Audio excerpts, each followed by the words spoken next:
ഇനിയിപ്പോ താൻ പറഞ്ഞതുപോലെ നാട് വിട്ടു പോകുന്നതാ ബുദ്ധി. അതിനു മുമ്പ് ഈ മീശയൊക്കെ ചെത്തി കളഞ്ഞേക്കാം. ആളെ തിരിച്ചറിയാതിരിക്കാന്. ഏയ് പിന്നെ പെണ്ണിന്റെ മുമ്പിൽ തോക്കുന്നവന്, പെണ്ണിനെ ഭയക്കുന്നവന് എന്തിനാണോ ഈ മേൽമീശ? അത് ശരിയാ. ഓ, ഏത് ശരിയെന്ന്? അങ്ങനാന്നേ എന്നെക്കാളും മുമ്പേ താനായതെടുത്ത് കളയേണ്ടത്. അതും ശരിയാ.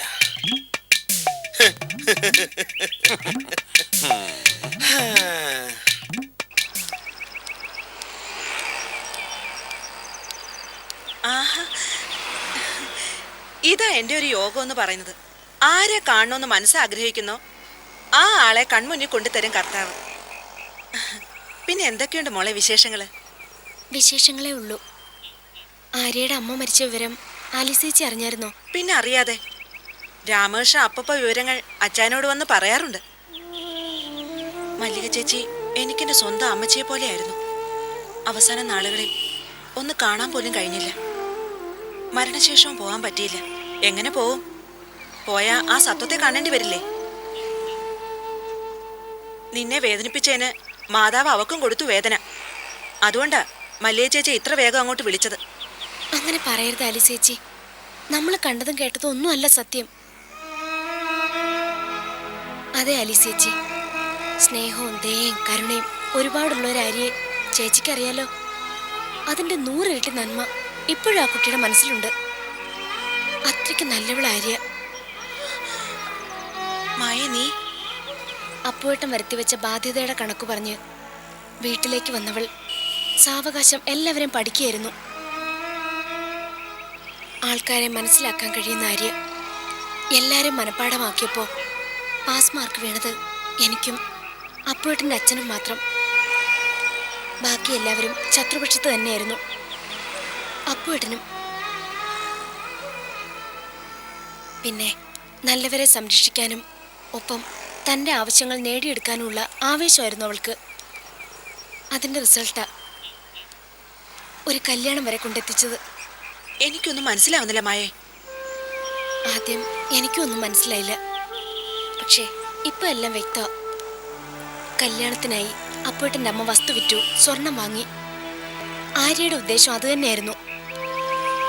നേരായ മാർഗത്തിൽ പണം കിട്ടില്ലെന്ന് മനസ്സിലായപ്പോൾ തെരഞ്ഞെടുത്ത കുറുക്കുവഴി. സത്യത്തിൽ പണവും സ്വർണവും കൈക്കലാക്കിയിട്ട് എനിക്ക് എൻ്റെ ജീവിതം തിരിച്ചു തരാൻ തന്നെയാ ആര്യ ഇതൊക്കെ ചെയ്തത്. കർത്താവേ, എന്ത് ചെയ്യാൻ ചേച്ചി? നല്ലത് മാത്രം ആഗ്രഹിച്ചവൾക്ക് അവസാനം കിട്ടിയതോ തിരിച്ചടി. അമ്മയുടെ മരണം ആകെ തളർത്തിയിരിക്കുക ആ പാവത്തിനെ. അതിനേക്കാൾ തളർച്ച ഇപ്പൊ എനിക്കാ മായേ. സത്യം അറിയാതെ ഞാൻ അവളെ, എന്റെ കുഞ്ഞുമോളെ ശപിക്കുകയായിരുന്നില്ലേ, ശാസിക്കുകയായിരുന്നില്ലേ? കർത്താവിന് മുന്നിൽ മെഴുകുതിരി കൊളുത്തി നിനക്ക് വേണ്ടി പ്രാർത്ഥിച്ചപ്പോഴും അവളോട് വെറുപ്പായിരുന്നു. നശിച്ചു പോണോന്ന് എത്ര തവണ പ്രാർത്ഥിച്ചിരിക്കുന്നു. ഒന്നും മനഃപൂർവ്വമല്ലല്ലോ ചേച്ചി. എന്നാലും മോളെ അവസാനമായി വീട്ടിലേക്ക് വന്നപ്പോ ഞാൻ എന്തൊക്കെയാ എന്റെ കുഞ്ഞിനോട് പറഞ്ഞത്? ആട്ടിയിറക്കി വിടുകയായിരുന്നില്ലേ ഞാൻ അവളെ? കുമ്പസരിക്കണം, നന്നായിട്ടൊന്ന് കുമ്പസരിക്കണം എനിക്ക്. വീട്ടിലേക്ക് വന്ന ആര്യയെ വേണ്ട മായേ, ഇപ്പൊ എനിക്ക് അവളുടെ മുഖത്തേക്ക് നോക്കാനാവില്ല. ഞാൻ ഒരുപാട് സ്നേഹിച്ചിരുന്നതാ മല്ലിക ചേച്ചി. അവരുടെ മരണത്തിൽ പങ്കുകൊള്ളാതിരുന്നിട്ട് ഇനി എനിക്ക് അവളെ കാണാൻ പറ്റില്ല. ആലിസേച്ചി ആര്യക്കൊരു ജോലി വേണമെന്ന് പറഞ്ഞു. ജീവിതം തിരിച്ചു തന്നവളുടെ ആവശ്യമാണത്, അവഗണിക്കാനായില്ല. പീറ്റേട്ടൻ്റെ കമ്പനിയിൽ മിക്കവാറും ഒരു ജോലി ശരിയാവും. ഒന്നും ശരിയായില്ലെങ്കിലും കുഴപ്പമില്ല. ഞാനവളെ എൻ്റെ വീട്ടിലേക്ക് വിളിച്ചുകൊണ്ട് പോയിക്കോളാം. അവക്ക് വേണ്ടതൊക്കെ ചെയ്തു കൊടുത്തോളാം. പോയി പറഞ്ഞേക്ക് അവളോട്.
ഓടല്ലേ. അമ്മോ, ഏയ് മോളു. എന്റെ മോളെ വിടാൻ വിടാനല്ലേ പറഞ്ഞേ. എന്റെ കുഞ്ഞിനെ തട്ടിപ്പറിക്കല്ലേ? എന്റെ കുഞ്ഞിനെ എന്നിൽ നിന്ന് അടർത്തി മാറ്റുകയല്ലേ? അങ്ങനെ എന്റെ കുഞ്ഞിന്റെ ദേഹത്ത് നീ സ്പർശിക്കാൻ പാടില്ല. പാപിയായ ഒരുത്തിയുടെ സ്പർശനമേറ്റ നിന്നിലെ പാപത്ത് അവൾക്ക് പകർന്നു കിട്ടും. മോളെ, ഇയാള് പറയുന്നൊന്നും കേൾക്കരുത്. മമ്മിയിൽ നിന്ന് മോളെ അകറ്റാൻ അയാൾ ശ്രമിക്കുന്നത്. മോടെ മമ്മിയല്ലേ ഞാൻ?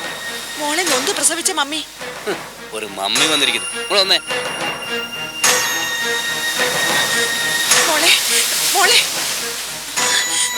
നാളെ കോടതിയില് മോള് മമ്മിക്കൊപ്പം നിക്കണേ. മമ്മിയുടെ കൂടെ വരാമെന്ന് പറയണേ മോളെ. ഇല്ല, പറയില്ല. മോക്ക് മമ്മി ഇല്ല, അച്ഛൻ മാത്രമേ ഉള്ളൂ. ഇനിയും മോക്ക് അച്ഛൻ മാത്രം മതി. അങ്ങനെ പറയില്ലേ മോളെ? അങ്ങനെ പറയൂ. ദൈവം എന്ന് പറഞ്ഞാലും എന്റെ കുഞ്ഞിന്റെ നാവ് തെറ്റില്ല. അവൾ എവിടെ എപ്പോഴും ഉറക്കെ വിളിച്ചു പറയും അവൾക്ക് അവളുടെ അമ്മയെ വേണ്ടാന്ന്. അവളുടെ നാവിൽ നിന്ന് നേരിട്ട് കേൾക്കുന്നത് ഇത് 2ാം തവണയാ. നാളെ കോടതി കൂടുമ്പോഴും എന്റെ മോൾ ഇത് തന്നെ ആവർത്തിക്കും. അതോടെ നിനക്ക് തിരിച്ചു പോവാം. നിന്റെ ഭർത്താവും മകളും കൂടപ്പറപ്പും ഒക്കെ നിനക്ക് നിന്റെ വാശി തന്നെയാ. ഇനിയുള്ള കാലം അതിനെ സ്നേഹിച്ച് ഭ്രാന്തിയായി എവിടെയെങ്കിലും കലഞ്ഞു തിരിയേ.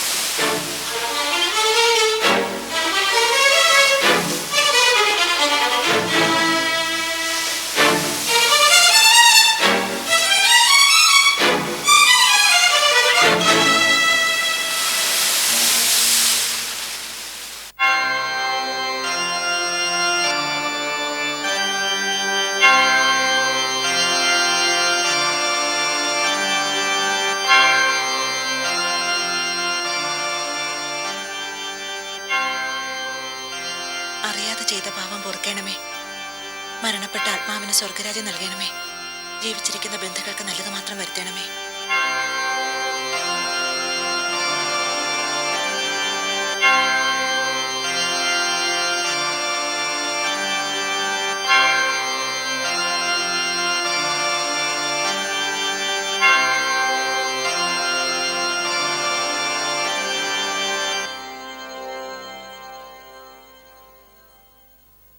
എന്നതാ ആലീസേ, നിനക്ക് എന്നാ പറ്റിയേ? പള്ളിയിൽ പോയി പ്രാർത്ഥിച്ചിട്ട് തൃപ്തി വരാത്തോണ്ടാണോ സമയം തെറ്റിയൊരു പ്രാർത്ഥന?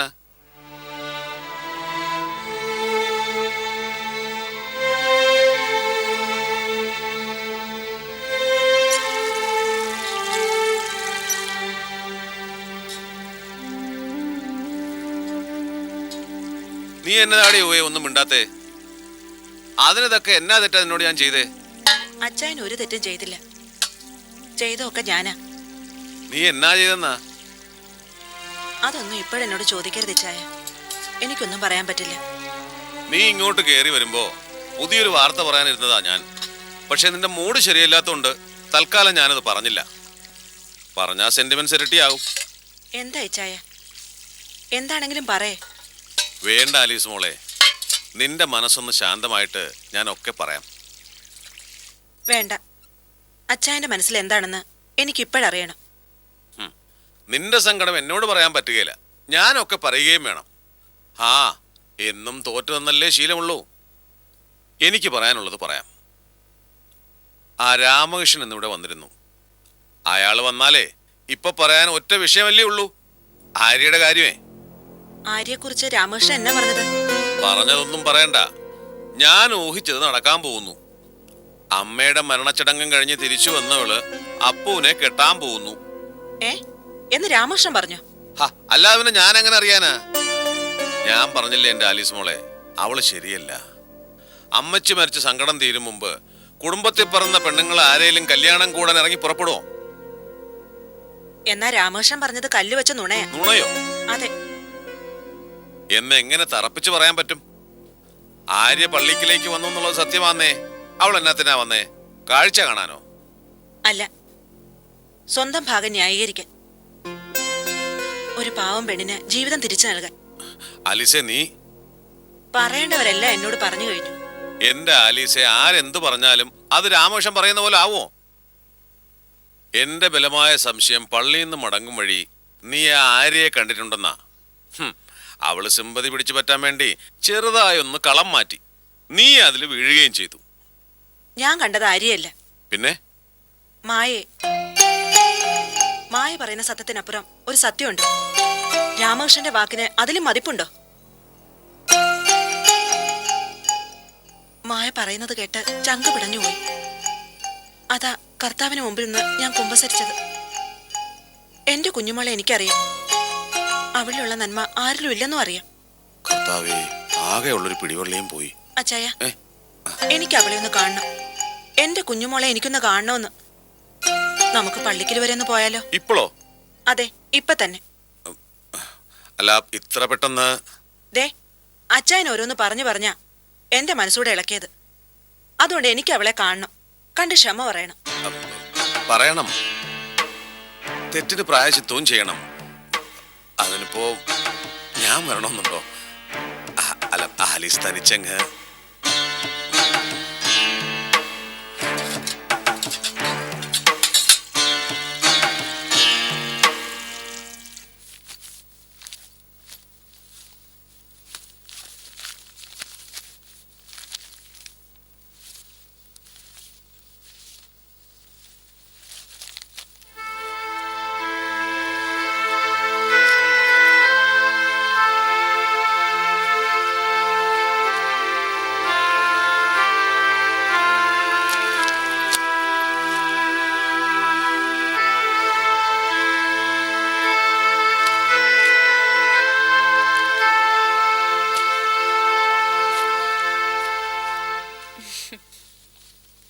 ഡ്രസ്സൊക്കെ പാക്ക് ചെയ്ത് എവിടേക്ക് പോകാനുള്ള തയ്യാറെടുപ്പിലാണെന്ന് തോന്നുന്നു. പോണം. ഇനിയിപ്പോ എനിക്കിവിടെ പ്രസക്തിയില്ലല്ലോ. ആര് പറഞ്ഞു പ്രസക്തി ഇല്ലെന്ന്? ഇപ്പോഴാ ആര്യയുടെ പ്രസക്തി വർദ്ധിച്ചിരിക്കുന്നത്. അതുകൊണ്ട് ആര്യ എവിടേക്കും വിടാൻ ഞാൻ ഒരുക്കല്ല. പിടിവാശി വേണ്ട. നാളെ അല്ലെങ്കിൽ മറ്റന്നാ ഞാൻ പോവും.